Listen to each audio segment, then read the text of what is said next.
I'm doing something special. You know I love my eggs, so I tell you what, I'm gonna deep fry my stuffed eggs.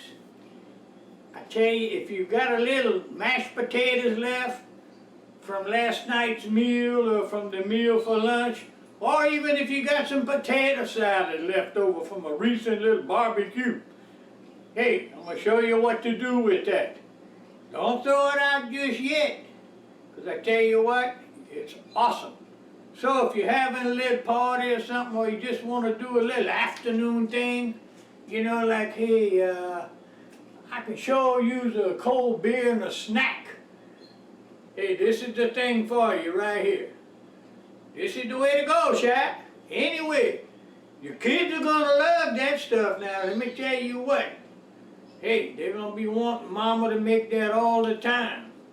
And if daddy's out there and he got some leftover potato salad with his barbecue, them kids gonna say, hey daddy, you remember Chef Bourque went ahead and made them special eggs? Can you do that for me? And guess what? You're gonna do it because your heart's probably that big, great big heart. Anyway, watch me and we'll do our thing, baby. Aye, oh, yes, yeah. Hot damn.